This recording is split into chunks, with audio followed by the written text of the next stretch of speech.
आपको जीत के आए हुए 3 साल हो गए हैं, एक भी भ्रष्टाचारी, चाहे वो 2G, 3G, जीजा जी, मौसा जी, फूफा जी, कोई भी हो, वो जेल में क्यों नहीं बंद है? ये सवाल मैं आपसे पूछना चाहता हूं। इन्होंने उस पर एक भी काम नहीं किया है। मतलब जितने वादे किए गए, सब वादों की सच्चाई हमने आपको बता दी। तो ये कर क्या रहे हैं? ऐसा तो नहीं है कि कुछ नहीं कर रहे हैं। ये ट्वीट कर रहे हैं, ये व्हाट्सएप पे मैसेज भेज रहे हैं, ये आजकल राम मंदिर बनाने का टेंडर ले लिए हैं, लोगों का घर वापसी करा रहे हैं, मुसलमान को जाकर के पूछ रहे हैं कि आज तुम क्या खाए हो, एक्सरे मशीन में टेस्ट करेंगे। ये कह रहे हैं कि प्रेम मत करो, जो हम करेंगे वो करो। तो ये जितने नॉन इश्यूज थे आजकल उसमें अपना ये जो है ज्ञान बुद्धि लगा दिए हैं। ये जो नॉन इश्यू है, अब जरा इस पे चर्चा कर लिया जाए। पहला क्या है?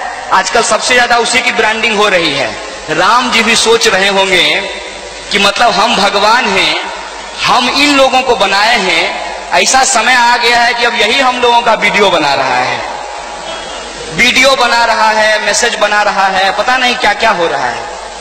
तो जब राम मंदिर की बात होती है तो सहज मन में कुछ ख्याल आ जाता है कि राम जो हैं वो विष्णु के अवतार हैं। आप सब लोग जानते हैं बिहार के लोग बहुत धार्मिक होते हैं, तो विष्णु के अवतार हैं। विष्णु जी को जो मानने वाले लोग होते हैं उनको वैष्णव कहा जाता है, और जो वैष्णव होते हैं वो मांस मछली नहीं खाते हैं और हिंसा नहीं करते हैं, हिंसा उनको पसंद नहीं होता है। इसीलिए एक भजन आप लोग सुनते होंगे कि वैष्णव जनते तेने कहिए पीड़ पड़ाई जाने रे। मतलब वो लोग वैष्णव हैं जो दूसरे के दुख से दुखी होते हैं। तो आजकल दूसरे के दुख से दुखी होने वाले योगी नहीं हैं। आजकल ऐसे योगी हैं जो कहते हैं कि कब्रिस्तान से मुस्लिम महिलाओं को निकाल करके उसका बलात्कार करेंगे। ऐसे लोग योगी बने हुए हैं। तो अब आप बताइए कि क्या इनके जो राम हैं, आरएसएस के राम, वो आध्यात्म मुक्ति और लोगों की भलाई के लिए है?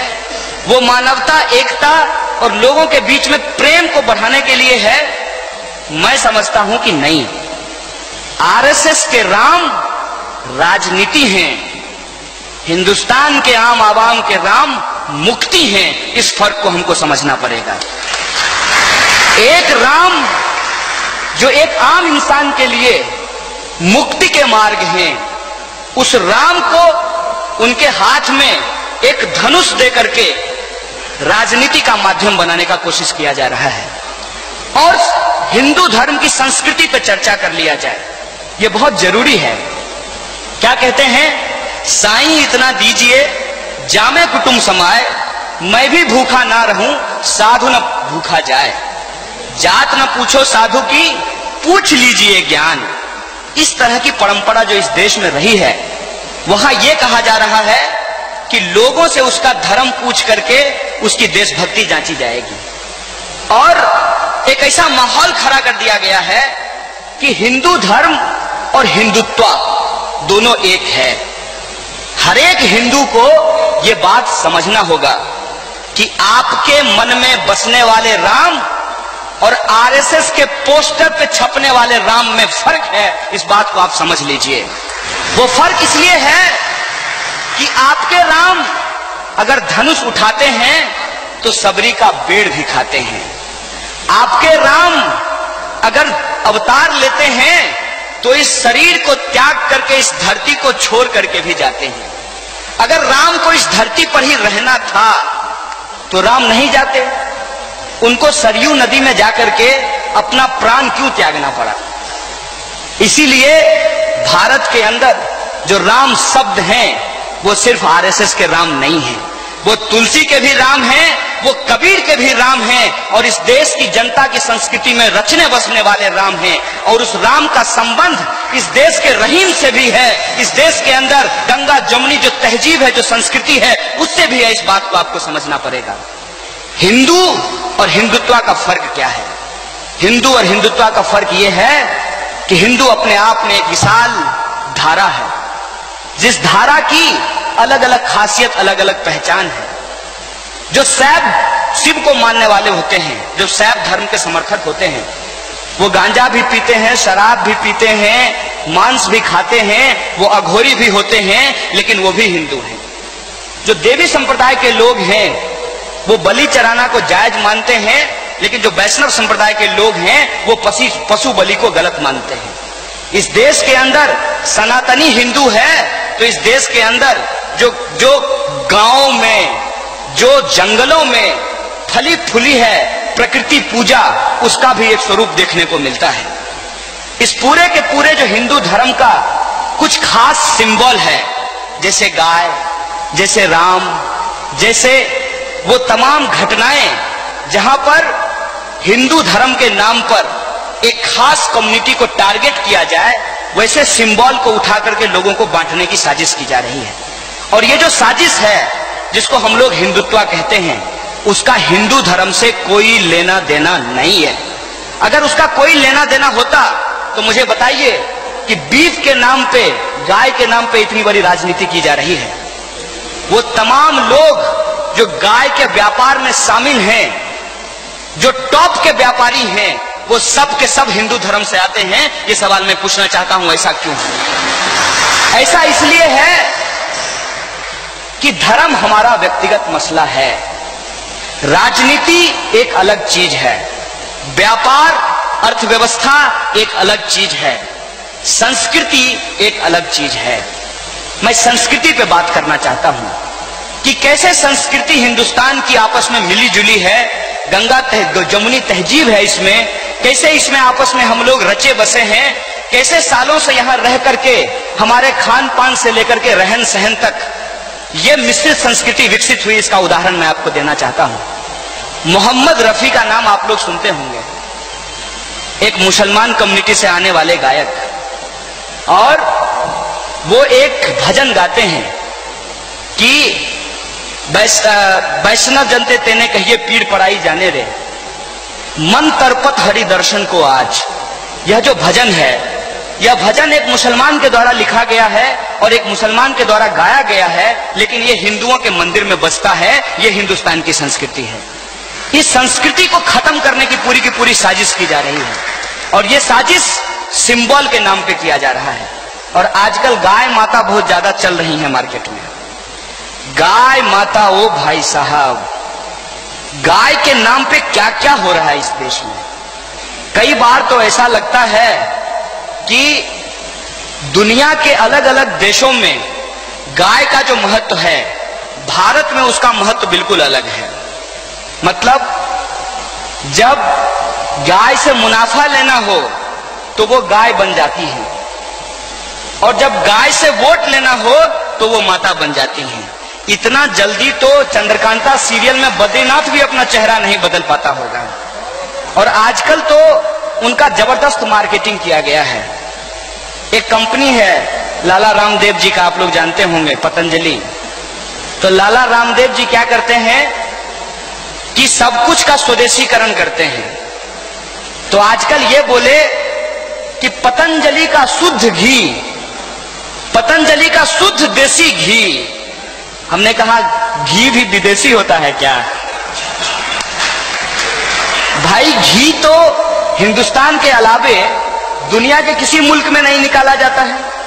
इसीलिए घी शब्द को जब आप अंग्रेजी में लिखेंगे तो GHEE घी लिखते हैं, उसका दूसरा कोई अंग्रेजी शब्द नहीं है। दुनिया के बाकी देशों में गाय के दूध से बटर निकाला जाता है, मक्खन निकाला जाता है, घी नहीं निकाला जाता है। तो घी जब भी होगा तो वो देसी ही होगा, तो उसको अलग से शुद्ध देसी घी लिखने का क्या मतलब है? तो ये स्वदेशी के नाम पे, राष्ट्रभक्ति के नाम पे, गाय माता के नाम पे, गौमूत्र के नाम पे, गोबर के नाम पे, राम मंदिर के नाम पे, देशभक्ति के नाम पे आरएसएस अपना दुकान बहुत बढ़िया चला रही है। मतलब आप यदि ये कह दें कि राम हमारे मन में बसते हैं, हमको मस्जिद तोड़ करके मंदिर बनाने की जरूरत नहीं है, तो आपको पटाख से जो है हिंदू विरोधी कह दिया जाएगा। अगर आप ये कह दें कि राम का सवाल हमारे लिए व्यक्तिगत है, धार्मिक है, लेकिन मैं समझता हूं कि सरकार का काम देश में हॉस्पिटल बनाना, स्कूल बनाना, कॉलेज बनाना, सड़क बनाना, फैक्ट्री लगाना, किसान जो आत्महत्या कर रहे हैं उस आत्महत्या को रोकने के लिए कर्जे की माफी करना, ये काम है तो तुरंत आपको देशद्रोही कह दिया जाएगा। अगर आप ये कह दें कि बाबा रामदेव स्वदेशी के नाम पर अपनी दुकान चला रहे हैं तो आपको तुरंत संतों और भक्तों और परंपराओं, पता नहीं संस्कृति किसके किसके खिलाफ बोल दिया जाएगा कि सच और सही बात है। ना उसको कोई सुनने के लिए तैयार है, ना उसको कोई बोलने के लिए तैयार है। यदि कोई बोलने की कोशिश भी करे, या तो उसको रोहित वेमुला की तरह फांसी लगाना पड़ेगा, या उसको नजीब की तरह गायब कर दिया जाएगा, या फिर उसको गद्दार या देशद्रोही साबित कर दिया जाएगा। देश के अंदर यह माहौल खड़ा किया गया है और ऐसे माहौल में जो हमारे जेन्युइन सवाल हैं, इस पूरे के पूरे फर्जी विमर्श में जो हमारे असली सवाल हैं वो कहीं ना कहीं नजरअंदाज हो रहे हैं। असली सवाल क्या है कि आप देखिए कि शिक्षा के अंदर लगातार बजट कटौती की जा रही है। शिक्षा के अंदर यदि बजट कटौती होगी, सरकारी स्कूल बंद हो जाएंगे और जो गरीब गुरबे के बच्चे हैं वो अपनी पढ़ाई लिखाई नहीं कर पाएंगे। और इसी साजिश के तहत जेएनयू के अंदर 83% सीट का कटौती किया गया। जहां 1400 एडमिशन होता था उसको घटा करके 100 पे ला करके रख दिया गया है। चाहते हैं कि जेएनयू जैसे संस्थान बंद हो जाए ताकि इस देश के अंदर दूध बेचने वाला, खेत में काम करने वाला, आंगनबाड़ी का बच्चा, ठेला चलाने वाला, रिक्शा चलाने वाला, गरीब गुरबा का बच्चा जो है वो पीएचडी नहीं कर पाए। क्योंकि यदि वो पीएचडी कर लेगा तो इनके 2G 3G जीजाजी के संबंधों को समझ जाएगा। राम के नाम पे जो इनके धर्म की दुकान है उसका शटर गिरा देगा। जाति के नाम पे, रंग के नाम पे, भाषा और बोली के नाम पे जो इस समाज को बांटना चाहते हैं, जो समाज ऑलरेडी बटा हुआ है उसको अंदर ये और गहराई को बढ़ाना चाहते हैं, वो एक्सपोज हो जाएगा और लोग इनकी चाकरी छोड़ करके अपने हक की मांग करने लगेंगे, आजाद देश में आजादी की बात करने लगेंगे। इससे इनको दिक्कत हो जाएगी क्योंकि ये गुलामी की परंपरा वाले लोग हैं। ऐसा माहौल जब देश के अंदर बना है, वैसे सिचुएशन में हम लोगों को क्या करना चाहिए, ये सवाल आज हमारे सामने है। सबसे पहली बात तो ये है कि इनके द्वारा जो किया जाता है उसको जवाब देने के बजाय हम तमाम नौजवानों को, तमाम जो प्रबुद्ध लोग हैं, जो इस देश के नागरिक हैं, जिनको संविधान और लोकतंत्र में भरोसा है, उन तमाम लोगों को इस देश की जो क्रांतिकारी विरासत रही है, अशफाउल्लाह खान, भगत सिंह, चंद्रशेखर आजाद, महात्मा गांधी, बाबा साहब भीमराव अंबेडकर, ज्योतिबा फूले, चाहे जो भी क्रांतिकारी लोग रहे हों, उनके रास्तों पे चल करके एक एकता मूलक और समता मूलक समाज की स्थापना का प्रयास करना चाहिए। इनको जवाब देने के बजाय अपने मुद्दों को लेकर के, और हमारे मुद्दे क्या हैं? हमारे मुद्दे हैं कि हिंदू हो या मुसलमान हो, कोई भी इंसान जो इस देश का नागरिक है उसको बराबरी से जिंदगी जीने का अधिकार है। इस देश के अंदर चाहे किसी भी जाति या संप्रदाय का लोग हो, उसको बराबर की शिक्षा मिलनी चाहिए और जो पढ़े लिखे लोग हैं उनको रोजगार मिलना चाहिए। और रोजगार मिलने के बाद समाज के अंदर अपने तरीके से, अगर कोई मंदिर जाना चाहता है तो मंदिर जाए, अगर कोई मस्जिद जाना चाहता है तो मस्जिद जाए, अगर कोई गुरुद्वारा जाना चाहता है तो गुरुद्वारा जाए, अगर कोई नहीं जाना चाहता है तो वो ना जाए। ये जो संवैधानिक अधिकार है, इस संवैधानिक अधिकार की जिंदगी जीने के लिए सबको एक स्थिति मुहैया कराई जाए, इसके लिए संघर्ष करना चाहिए। और इस संघर्ष में जो सबसे बड़ी कमी है उस बात को मैं उजागर करना चाहता हूं। वो कमी है कि आज हमारे मुल्क में वो इसलिए नहीं जीत रहे हैं कि वो ताकतवर हैं, वो इसलिए जीत रहे हैं कि हम बटे हुए हैं, हम हार रहे हैं। इस बात को हमको समझना पड़ेगा। हमारी जो अनेकता है, हमारी जो ताकत है, सच बोलने वाले जो लोग हैं वो जो आपस में बैठने के लिए तैयार नहीं है, इसीलिए आज झूठ का बोलबाला हो गया है। ऐसा नहीं है कि झूठ का बोलबाला हमेशा रहेगा और ये लंबे समय तक रहेगा, ऐसा बिल्कुल भी नहीं है।